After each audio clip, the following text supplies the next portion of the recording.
Good morning guys. हम लोग कल देख लिए कि कैसे सेलेब डायनेस्टी का एंड हो गया। सेलेब डायनेस्टी का खात्मा कर दिए थे ना रे। सेलेब डायनेस्टी का कुछ स्पीड में रिवाइज करते हैं, समझो इस बात को। ठीक, कुछ क्वेश्चन पूछेंगे, धड़ाधड़ जवाब दो। बताओ सेलेब डायनेस्टी का संस्थापक कौन था? सविस्ता तुम बोलो। बीबी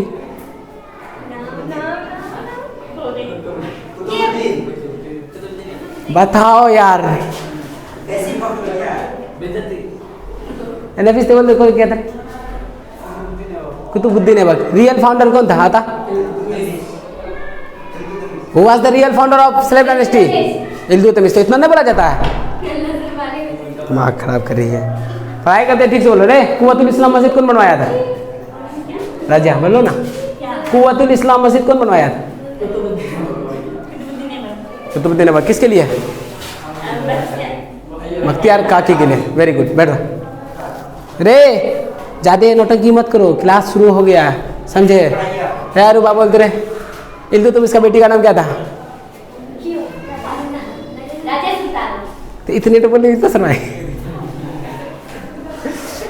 हम लोग क्या देखें? सबसे पहले समझो, एक बार रिपीट करते हैं, समझो इस बात को। सबसे पहले कि उसका फाउंडर कैसे हुआ? गौरी का बेटी से शादी किया कौन? कुतुबुद्दीन ऐबक। कुतुबुद्दीन ऐबक का शादी होते हुए, क्योंकि ये गुलाम था इसलिए अधिकतर राजा क्या है इसमें? गुलाम रहते हैं, इसीलिए इसको क्या बोलते हैं? Celeb dynasty. सेलेब डायनेस्टी का पहला राजा शासक कुतुबुद्दीन ऐबक। उसके बाद कौन आएगा? आएगा कुछ दिन के लिए आराम से, क्या उसके बाद हो जाएगा फिर इल्तुतमिश। इल्तुतमिश 2-3 को लड़ाई होगा। मुसलमान का आगमन में हम पहले बता दें, फर्स्ट बैटल ऑफ तराइन कब हुआ था? 1191। किसके बीच?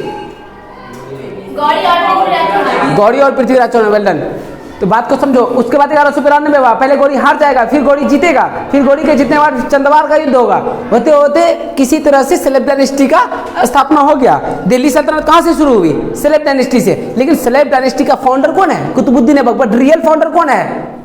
इल्तुतमिश। वो इसलिए है क्योंकि वो खिलियत नहीं लिया था। खलीफा से जो टाइटल लेता था, या जो क्या बोलते हैं उसको यार, मतलब एग्रीमेंट साइन होता था जब खलीफा इजाजत देते थे, उसको क्या बोलते हैं? खलियत। खलियत किसको मिला सबसे पहले? इल्तुतमिश को। इल्तुतमिश का एक बेटा था बकलोल, उसका नाम क्या था रे? इल्तुतमिश का बेटा का नाम बहुत है बकलोल, रुकनुद्दीन। उसको नहीं बना के वो किसको बनाएगा? राजिया सुल्तान को। राजिया सुल्तान में देखें, इक्तादारी के तहत वो उसको शादी करने के लिए मजबूर हो जाएगी जब लड़ाई हारती रहती है अल्तुनिया से। राजिया सुल्तान का मौत कब हुआ था? सविस्ता फिर बोलो।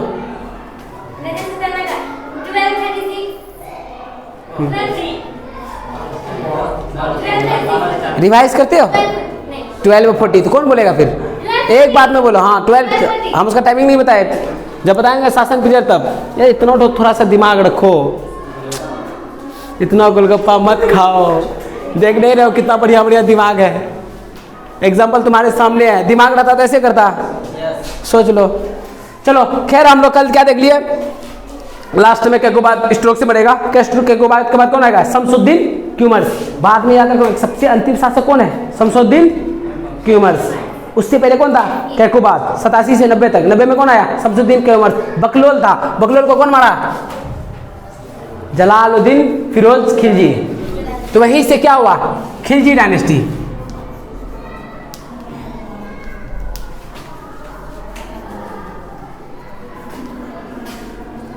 खिलजी डायनेस्टी कब से कब तक करेगा आप?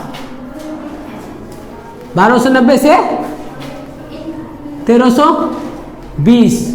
कितना साल किया रे? 30 ईयर्स। ये किस लिए लिख रहे हैं? ताकि तुमको ये याद रहे कौन डायनेस्टी कितना दिन तक शासन किया। समझा? इसी दिमाग में रहेगा। कोई बकलोल आके बोल देगा सैयद वंश से ज्यादा शासन किया, किसी के बाद बोल रहना। अपना टाइमिंग याद रखो। ऐसे गोलगप्पा खा खा के आता है सब कोई, समझे? खिलजी डायनेस्टी किसके वजह से हुआ? जलालुद्दीन बड़का बड़का नाम है रे। फिरोज खिलजी। ये क्या किया? शमसुद्दीन के उम्र से बड़का बकलोल था, तो ये उसको क्या किया? किल कर दिया। उसको उसका मर्डर करने के बाद ये क्या बन गया? खुद शासक बन गया। ये खुद शासक तो बना, ये सोचा कि कितना सेलेब डायनेस्टी का नाम सेलेब डायनेस्टी रखेंगे, अपना नाम का टाइटल दे दिया। क्या रख दिया? खिलजी वंश। खिलजी वंश का संस्थापक कौन बना? जलालुद्दीन फिरोज खिलजी। ओके, इस बात को ध्यान में रखना। ये जलालुद्दीन फिरोज खिलजी आदमी ठीक था बेचारा, समझो, लोगों के प्रति इतना दयालु थे, लोग इनसे बहुत मोहब्बत करते थे। यार जो सर आप लोगों के प्रति दयालु होते हैं, आप लोग उसी से ज़्यादा मोहब्बत करते हैं, हाँ? ऐसा है। तो इस पे ज़्यादा ध्यान मतलब उतना कुछ नहीं है, इतना समझो। ये कैसा आदमी था? Kind hearted. क्या काइंडनेस इसके अंदर? काइंडनेस इसके अंदर कूट कूट के भरा था। दैट्स वाई, इसीलिए से पीपल लव्स हिम।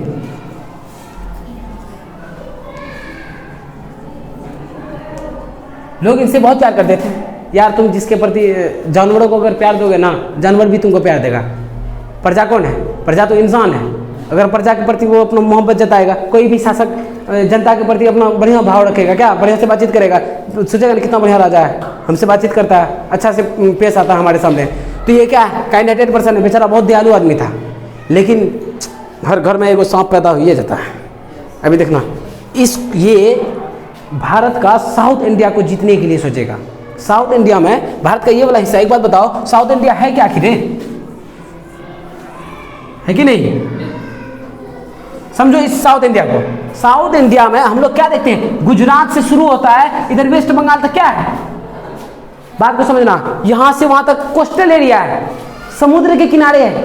हम लोग क्या जानते हैं कि पानी का जो यातायात होता है ना, वाटर ट्रांसपोर्ट, वर्ल्ड का चीपेस्ट ट्रांसपोर्ट क्या है? वाटर ट्रांसपोर्ट, पानी यातायात। पानी में यातायात करना सबसे सस्ता पड़ता है, समझिए। तो इसका ये दिल्ली में रह रहा था, क्या दिल्ली में रहता?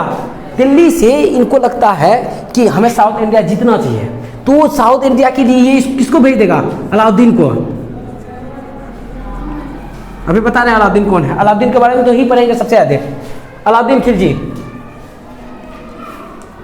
समझे? अलाउद्दीन खिलजी को किधर भेजा? साउथ की तरफ। कहा देख के आओ किसको कैसे, मतलब किस पे शासन करना है, किसको कैसे हराएंगे, थोड़ा रणनीति बनाने के लिए, समझे? अलाउद्दीन खिलजी इधर आता है। अलाउद्दीन खिलजी जैसे इस तरफ आएगा, देखिएगा कि ससुर का नदी पूरे क्या है, बगल में समुद्र है। अब बगल में समुद्र है, इसका मतलब यहाँ से ट्रेड करने में, मतलब विश्व भर में ट्रेड करने में बहुत आसानी होगा और सस्ता भी पड़ेगा। अलाउद्दीन खिलजी तेज भी था बहुत ज़्यादा। तो ये क्या करता है, जैसे रिटर्न आता है ना, आते ही किस लिए इसको लगा? क्योंकि ये समुद्र का किनारा है, समुद्र का चारों तरफ कोस्टल एरिया है। कोस्टल एरिया में कितना स्टेट आता है रे? 9 को स्टेट। जब मैप क्लास कराएंगे तो उसको ट्रिक से, मतलब इतना तरीके से पढ़ाएंगे, क्लास में याद हो जाएगा इंशाल्लाह। समझो बात को, क्योंकि ये कोस्टल एरिया है, उसको बहुत इस बार लालच होने लगता है कि वर्ल्ड ट्रेड में अगर हम देखेंगे ना, क्योंकि कोस्टल एरिया है तो हमको बहुत फायदा होगा। यार अंग्रेज लोग आए ना, सबसे पहले आए ना कालीकट, वास्को डी गामा कहाँ आया था?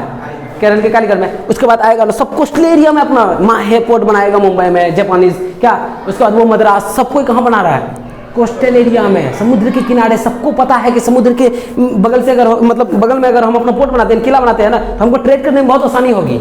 आसानी ही नहीं, बहुत सस्ता पड़ेगा। सबसे सस्ता बताए ना, वर्ल्ड से चीपेस्ट ट्रांसपोर्ट क्या है? Water transport. वाटर ट्रांसपोर्ट करना तब आसान होगा ना जब समुद्र के किनारे रहेगा।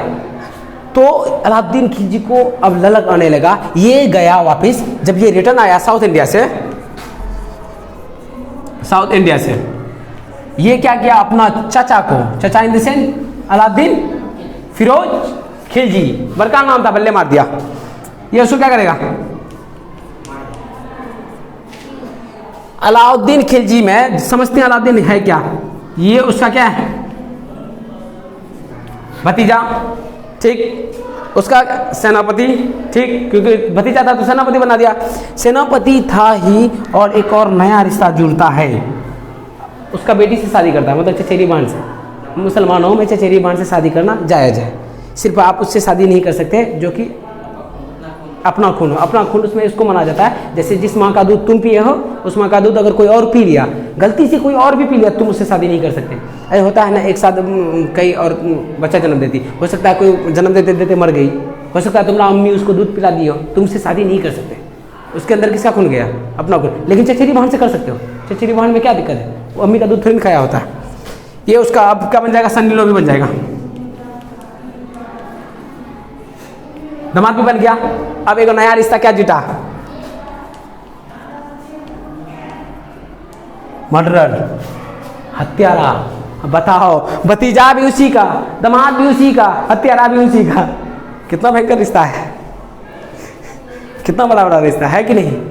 क्या करोगे? गद्दी ना एक ऐसा चीज़ है, माँ बाप चाचा भतीजा कुछ नहीं देखता है। पैसा बहुत ख़राब चीज़ है यार। नहीं देखे शबनम यूपी का, बकलोलिया, अपना बाल बच्चे, हस्बैंड, सास ससुर सबको मार के बॉयफ्रेंड के साथ खसक लिया, इसीलिए तो उसको फांसी दिया गया।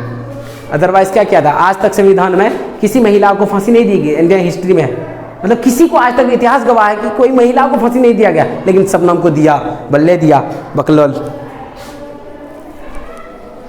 लिख लिए? नहीं लिखे तो रुक नहीं सकते, समझे? पीडीएफ देंगे ना, या फिर सबको फोटो कॉपी दे देंगे एक एक मिनट करके। खिलजी वंश को ही मिटा दें कि दिल्ली सल्तनत को मिटा दें? जलालुद्दीन फिरोज खिलजी को रहते हैं। अरे जिसको यहाँ क्लास में नहीं समझ में आएगा तो फिर से देख लेना यूट्यूब में, हमारा क्या जाता है, हम तो पढ़ा रहे, इसीलिए तो ऑनलाइन सुविधा भी दी है। कुछ बच्चा जो ऑनलाइन वाला है वो भी देखेगा, आप लोग को भी अगर यहाँ समझ में नहीं आया तो घर पे भी जाके देखिएगा। यहाँ कोई तो अब कौन बन जाएगा? रे अलाउद्दीन खिलजी, समझो।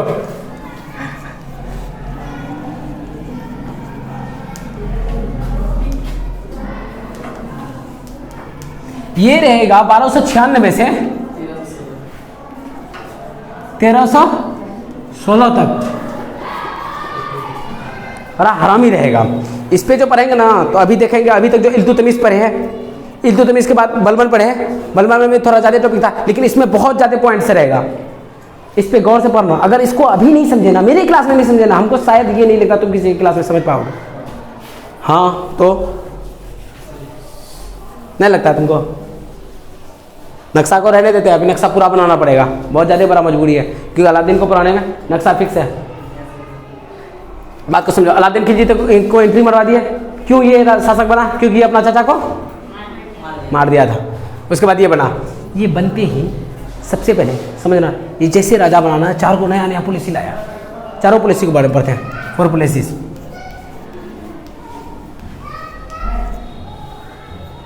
चार पॉलिसी लाया, इन चारों में देखते हैं। सबसे पहला काम ये क्या, मतलब पॉलिसी लाए या 4 को अनाउंसमेंट करे, बात बराबर से समझो। पहला वाला क्या किया, कहा क्या, इक्तादारी सिस्टम। इक्तादारी सिस्टम याद है किसी को? क्या था इक्तादारी सिस्टम? क्या था? जमीन दिया जाता था। अब ये क्या किया, इक्तादारी के तहत जितना भी जमीन सबको मिला था, सबसे पहले ये अनाउंसमेंट क्या किया, सबसे पहला पॉलिसी इसका क्या था, जैसे राजा बना, ये कहा इक्तादारी सिस्टम के तहत जितना जमीन आपको मिला है सारा क्या हो गया, गवर्नमेंट लैंड, समझो, सरकारी जमीन हो गया सारा का सारा।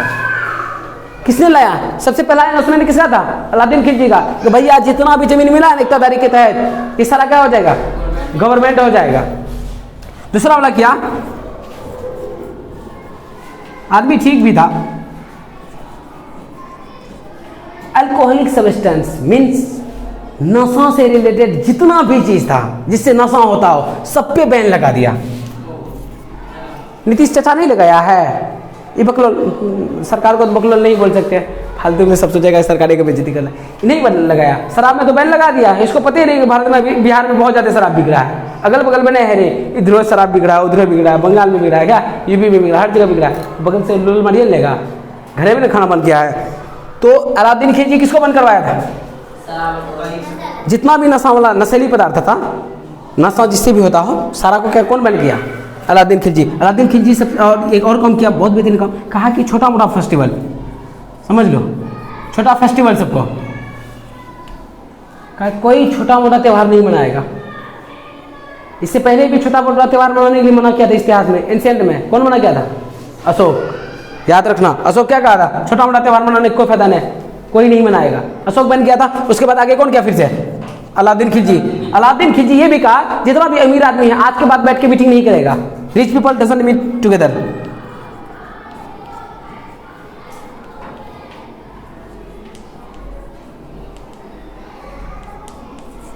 सारे अमीर आदमी अगर बैठ के एक जगह गपशप करेंगे, मीटिंग करेंगे, तो इसको लगता था कि ये किस चीज का मीटिंग करेगा, मेरा राजगद्दी से हमको हटाने के लिए। इससे बेहतर है हम मीटिंगें को स्थगित कर देते, खत्म कर देते हैं। मीटिंग को कौन खत्म करवाया? अलाउद्दीन खिलजी। 4 पॉलिसी था, एक और था, ही ऑर्गेनाइज को ORG लिख देते हैं, ठीक, जैसे गवर्नमेंट को GOVT लिखे ना, ऑर्गेनाइज स्पाई सिस्टम। स्पाई समझ आता है? स्पाई मीन्स होता है गुप्तचर, समझे। स्पाई गुप्तचर इन द सेंस जैसे अभी राव नहीं है रे, मतलब जितना खुफिया एजेंसी है वो क्या है, गुप्तचर ही तो है। इसको लगता था कि हम किसी पे आक्रमण करें ना, इससे पहले हम अपना स्पाई भेज दें, किसी एक आदमी को भेजे जो जिसको राव में जो रहता है वो तुमको पता थोड़ी चलेगा तुम्हारा बाप राव में है, किसी को नहीं बताया जाता है कि आप फैमिली नहीं जानता है कि मेरा पापा राव में है या किस में है, किसी को नहीं पता जाता है। जो भी गुप्तचर है सबका अपना अपना है, समझे।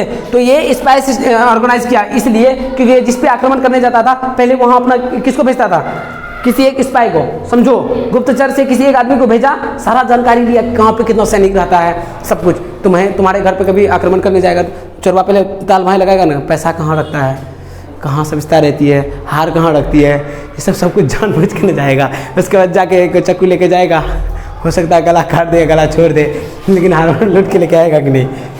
समझो 4 पॉलिसी समझ लो या अनाउंसमेंट समझ लो। किसका? अलाउद्दीन खिलजी का।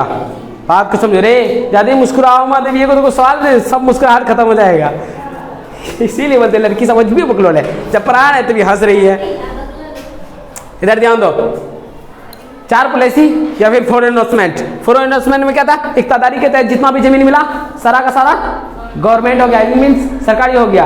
कौन लाया ये पॉलिसी? अलाउद्दीन खिलजी। बेटा अभी समझ जाओ, बाद में बार बार मत पढ़ना, एक बार ऐसे पढ़ लोगे और पढ़ना ना पड़े, रिपीट करना यार, अभ्यास करोगे खुद ही ध्यान में आ जाएगा, आएगा कि नहीं। उसके बाद क्या किया, अल्कोहलिक चीज सब्सटेंस को सबसे पहले कौन खत्म किया? नहीं रे अशोका, इसको कौन करेगा, इसको कौन किया? अलाउद्दीन खिलजी का। जितना भी नशादेह पदार्थ है ना उस सबका इस्तेमाल कोई नहीं करेगा, चाहे वो सैनिक वैनिक जो भी हो। उसके बाद इन्होंने क्या किया, स्मॉल फेस्टिवल से भी बैन लगा दिया, छोटा मोटा त्यौहार नहीं मनाएगा कोई, फालतू का खर्चा होता है, मत मनाओ, बड़ा त्यौहार मनाओ, क्यों बार मनाओ, हुमच के मनाओ बढ़िया से क्या। उसके बाद इन्होंने क्या कहा, जितना भी अमीर आदमी एक जगह बैठ के गप्पा सप्पा करता है, हमको तो लगता है इस अमीर के साथ साथ लड़कियों सबका गप्पा सप्पा बैन लगा देना चाहिए। जब भी बैठेगी उसका चुगली, उसका चुगली, उसको तो क्यों वैसे है, उसको तो क्यों वैसे है, वो भी बैन कर देना था। लेकिन किसको बैन किया, ये सिर्फ अमीर आदमी को मीटिंग के लिए, समझे। उसके बाद इन्होंने किसका ऑर्गेनाइज किया, गुप्तचर, मतलब स्पाई, मतलब जो भी गुप्त खुफिया जानकारी लाता हो ना उसको क्या बोलते हैं, गुप्तचर, स्पाई। ओके अब बेटा अगर ना लिखे हो तो फिर ये देख लेना यूट्यूब में फिर से, समझो। इन्होंने अपने समय में क्रॉप्स पे टैक्स कितना परसेंट का हाई कर दिया, 50% कर दिया भाई साहब, गजब बेइज्जती किया किसान सबका, 50% टैक्स लगा दिया। ये पकड़वा कैसा कि तुम जितना आप जानो उसका 50% कहाँ लाके जमा करेगा, तुम राज दरबार में, मतलब सरकार के पास जमा करेगा।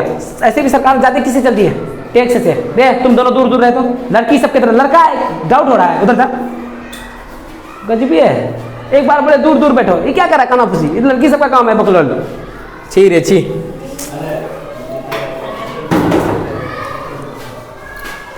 ये लोग बहुत खुश हो जाती है, कभी कभी लड़कों का बेइज्जती हो रहा है।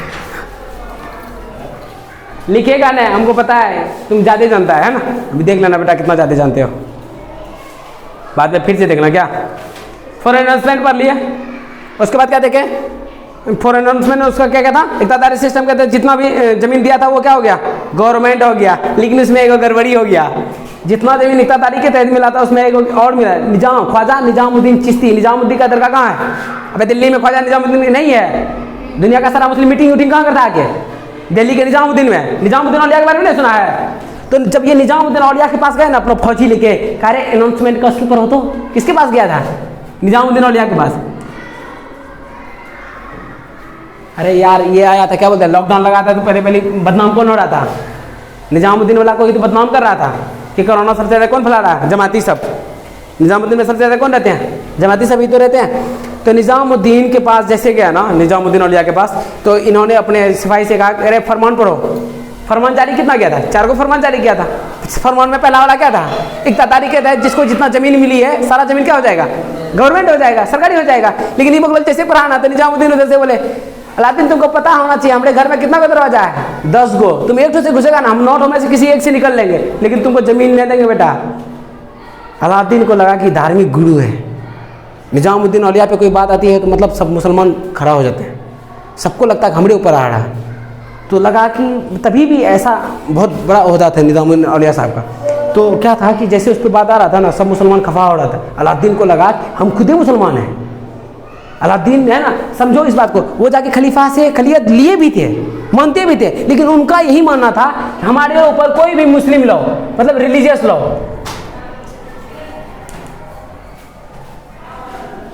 रूल समझ लो या लॉ,